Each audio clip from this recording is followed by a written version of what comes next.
Di tengah polemik rumah tangga yang terus bergulir, keputusan Wardatina Mawa untuk tetap bercerai dari Insanul Fahmi menjadi sorotan tajam. Saat Inara Rusli memilih melanjutkan pernikahan sirinya dengan Fahmi, Mawa justru memilih mundur dan menolak hidup dalam poligami. Kuasa hukum Insanul Fahmi, Dedi DJ, menegaskan bahwa keputusan tersebut merupakan hak penuh Mawa sebagai perempuan yang sedang mencari keadilan dan kepastian hidup. Ia menilai, tidak ada pihak yang berhak memaksa Mawa menerima situasi yang tidak ia kehendaki. Terlebih, ketika ia merasa berada dalam posisi terzalimi dan ingin memperjuangkan haknya melalui jalur hukum yang sah.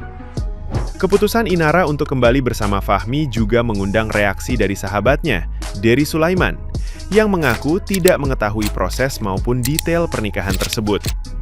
Ia menyebut keputusan itu terjadi setelah Inara pulang dari Buya Yahya dan kemungkinan merupakan bentuk ketaatan pada nasihat agama.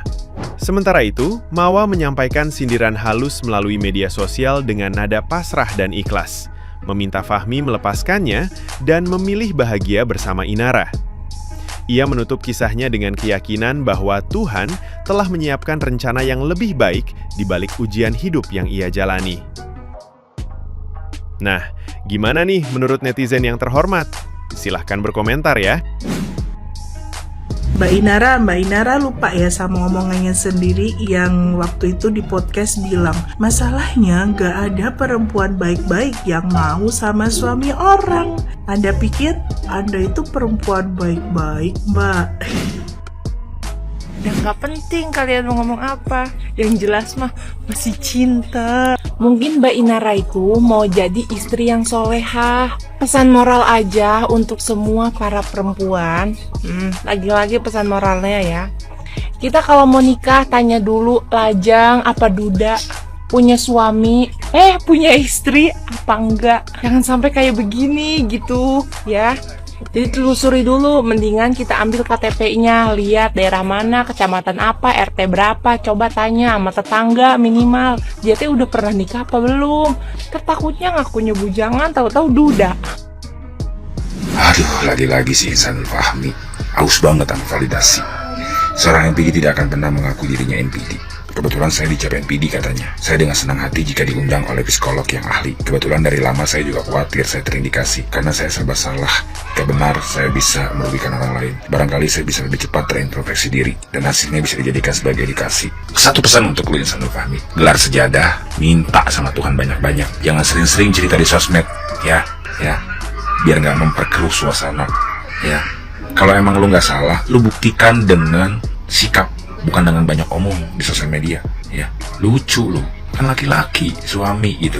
Kalau ada masalah dalam rumah tangga lebih baik diam, suami mah. Udah nggak usah keluar-keluar sana sini. Haus banget lu validasi. Insano, berita ini masih santer aja dibahas di media manapun.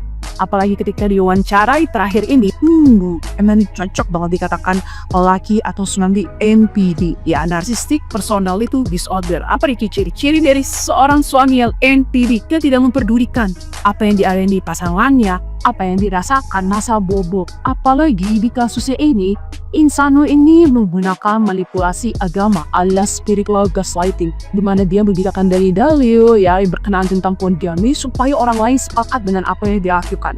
Sebenarnya ini tujuannya untuk pemuasan ego pribadi, supaya dibelakang tindakan poligami yang semacam itu.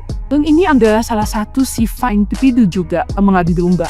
Seolah dia membanding-bandingkan istri pertamanya yaitu Mawa dengan istri barunya yaitu Inara. Dan ini yang membuat si istri pertama menjadi rendah diri sehingga merasa bahwa dia siap untuk melepaskan suaminya menikah dengan istri dari ini poligami dengan cara yang salah. Dan kita bisa lihat dari hasil wawancaranya, nggak dari cara menjawab Insano, dia adalah suami NPD yang ingin membuktikan pencitraan diri. Bagi suami NPD, poligami itu adalah sedikit ajang kesuksesan, ajang untuk menunjukkan citra diri dia bahwa ini adalah sebuah bentuk keberhasilan ketika memiliki istri lebih dari satu.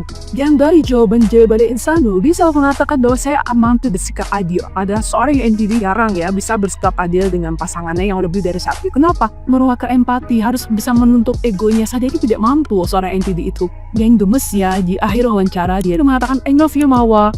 Kemudian diikuti dengan kalimat berikutnya, I love you Inari juga.